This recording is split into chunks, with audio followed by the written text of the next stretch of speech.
Okay, this week's Inside the Lords, and such is politics at the moment that since I've done a report, we had a major incident of Rachel Reeves, the Chancellor, crying in the House, and that feels like years ago. It was actually only a week ago, and it shows you how things are happening very quickly in politics. But I think that the Rachel Reeves crying incident, which was on top of the total collapse of the government's welfare reforms, is symbolic of the mood in the House of Lords, which is there is just the feeling that the government can't govern and that actually they are unsure entirely what it is they're trying to achieve, other than they're in a panic financially, and consequently, very, very important welfare reforms and the absolute tragedy of worklessness.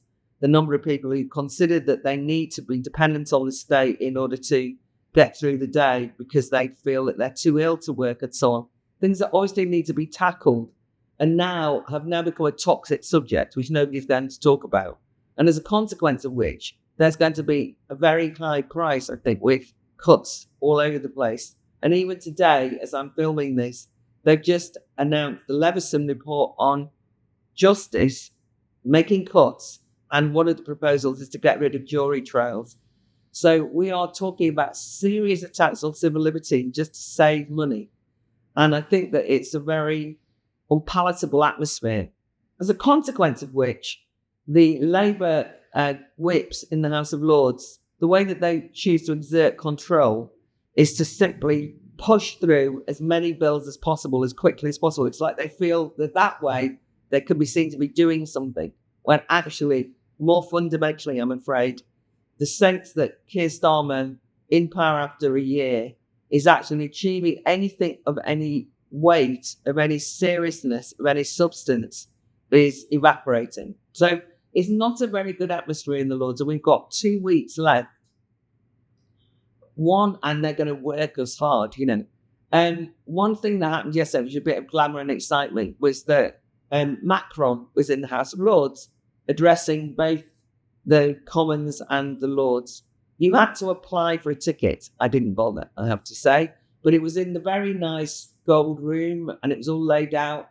And when I spoke to people who attended, they did make the point that they had to sit waiting for ages and that was a bit boring. And then it was a very insubstantial speech and they weren't entirely happy with it. But anyway, the irony was that at the very time that Macron was addressing Parliament, across the hallway, we were in the House of Lords discussing one bill that they are pushing through the government, which is, I have to read it out, Border Security, Asylum and Immigration Bill, which was ironic because one of the key debates or discussions that Macron and Starmer are having is how to deal with the problem of the small boats and illegal migration.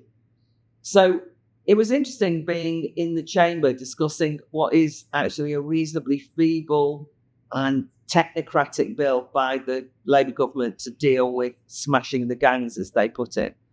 But honestly, it is an effort. I mean, to give them credit, they're trying to do something. They are trying to say, we will get on top of this, even though I'm not convinced that this bill will manage it.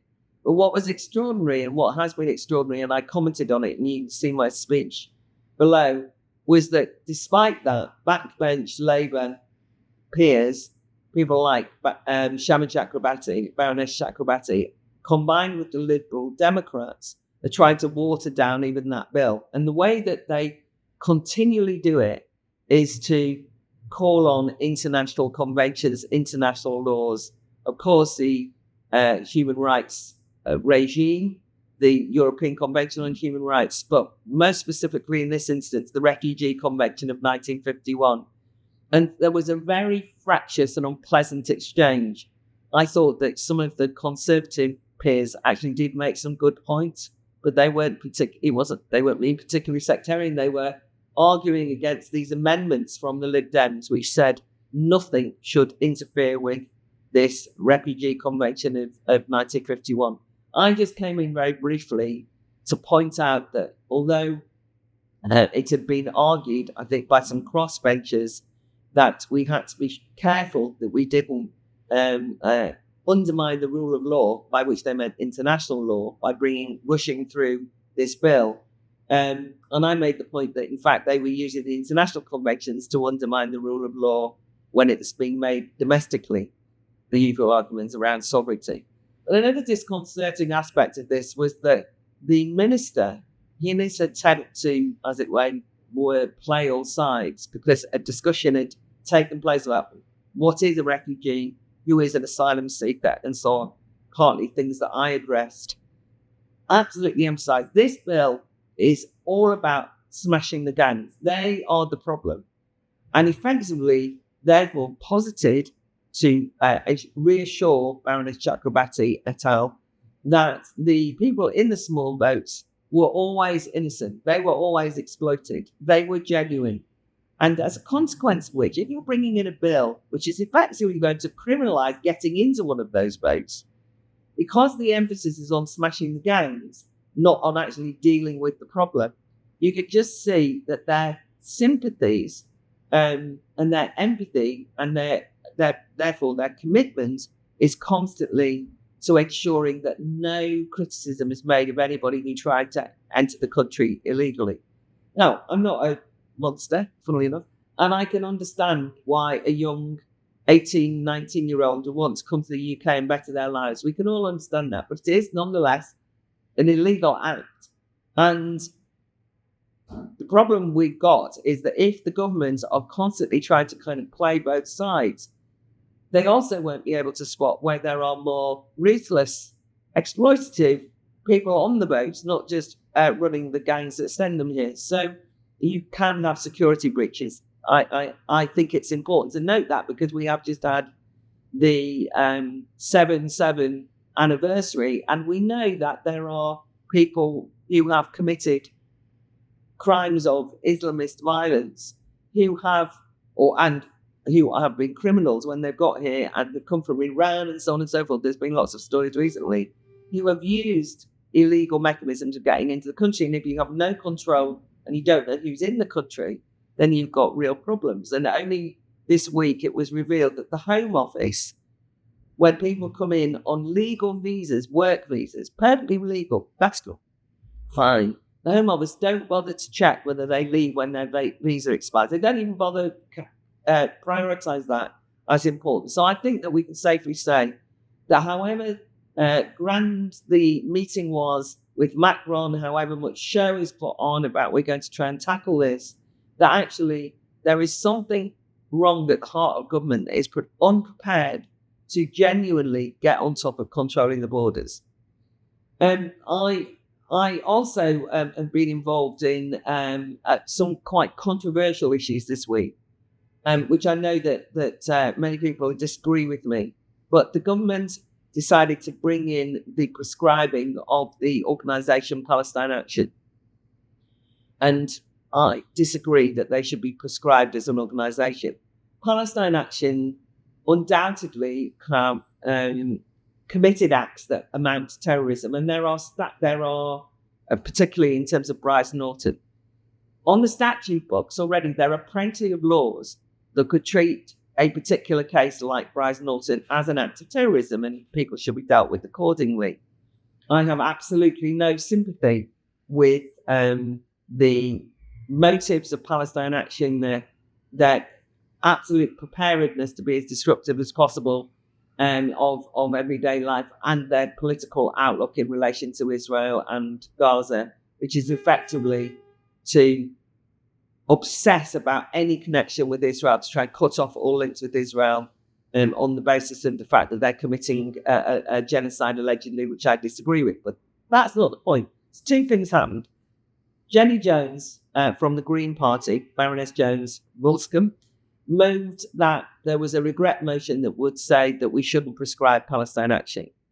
Jenny Jones and I disagree on everything, practically everything. She's agreeing for a start of her stuff on Palestine Action. But I really despise the fact that when she was trying to make her speech, which was well argued, well reasoned, even if you didn't agree with it, there was constant attempts at interrupting her, heckling her, and so on. Now, in the Lords, that's sort of just not done. And you could say, well, who cares? Because actually it was an attempt at intimidating her. She was putting forward an unpopular point of view, and they wouldn't let her finish her speech. So ultimately, I got up and defended Baroness Jones and accused those trying to stop her, because they were basically saying that because she wouldn't take points of order, that she was being cowardly, which was really despicable and disingenuous.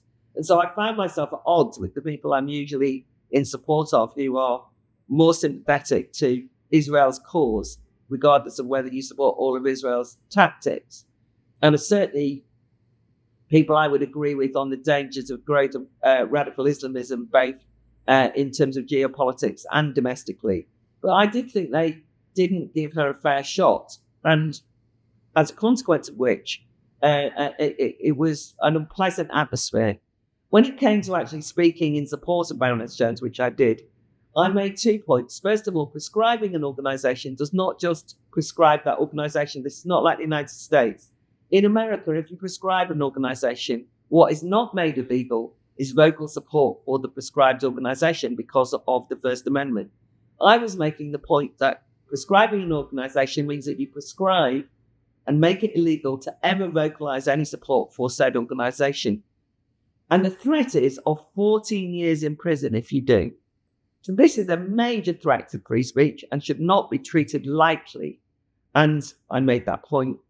But it's also the case that you could see that this wasn't going to be taken seriously. And only over the weekend, you had lots of people walking out wearing T-shirts saying, "We are all Palestine Action." It kind of makes a mockery of the whole thing. And I was particularly irritated because this was the government playing hard, playing authoritative at just the time when the Foreign Secretary, David Lammy, is actually himself, I would say, being unduly unfair in relation to the way they're treating Israel at the present time. In other words, they are trying to, as I say, be assertive and hard in a way that will affect the civil liberties of people in the UK. At the same time, being very ambivalent and almost giving up on condemning Hamas because they're so busy condemning Israel. And they've become entirely wrapped up in distancing themselves from Netanyahu and, to be honest, accommodating some of the pressure they're under at home to denounce Israel, that they've basically softened their approach on that side, so they harden it in terms of prescribing.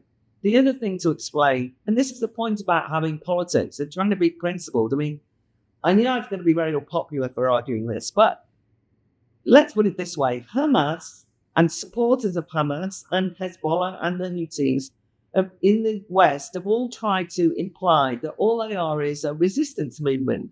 They're just like any other protest movement in the West, right? And you'll go on university campuses where there are encampments in support of people in Gaza against the war.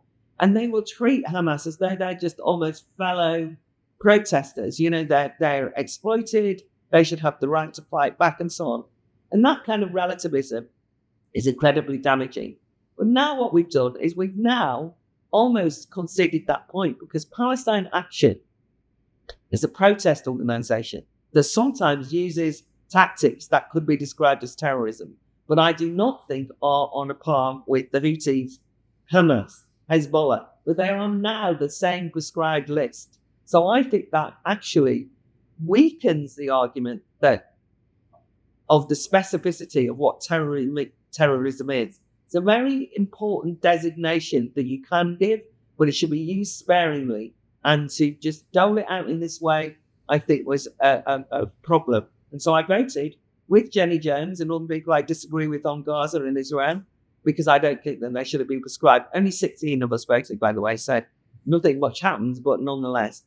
I also wanted to just reflect on something else that's going on in the House of Lords, which is, of all the most boring things in the world, it's the Hereditary Peers Bill. This is, again, the Labour government promised that they were going to reform the second chamber of the House of Lords.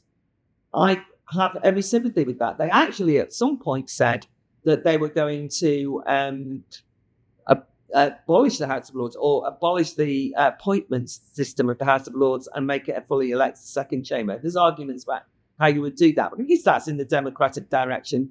And based on Gordon Brown's report, we were promised widespread reform. What they've actually done is cheated.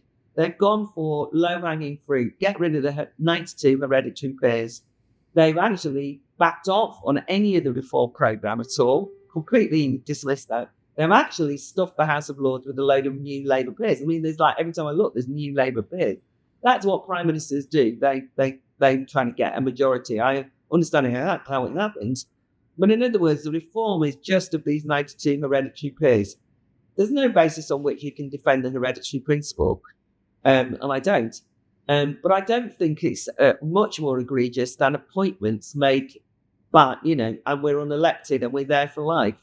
And I think the kind of sanctimonious guff that we've had to listen to of all these kind of appointed peers saying we represent democracy and all these hereditary peers are the problem has just led to a really unpleasant atmosphere in the House of Lords. The hereditary peers, by the way, once this bill goes through, will just have to leave. That's it. They're out on their ear, as it were. One of the things that they could have done graciously would be to say the hereditary principle is now ended. We passed that. But those people who are hereditary peers, the 92 who are still here, can stay as life peers, just transformed it over. Anyway, they won't do it. It's like a kind of act of class vengeance that's got no point to it whatsoever. I mean, it's just, but it's also led to hours and hours and hours and hours of parliamentary time spent navel gazing, talking about ourselves. Just one thing that did come up was that there was amendments that were very forcefully put forward that a more democratic way of deciding who was in the House of Lords would be to it done by committee, which is the House of Lords Appointments Committee, known as HOLAC, and that they should be the people who decide rather than the Prime Minister. The irony of this is the less democratic than getting the Prime Minister. At least the Prime Minister is an elected politician, and that is the convention. HOLAC is just a quango, right? It's just appointed, got no accountability to anyone.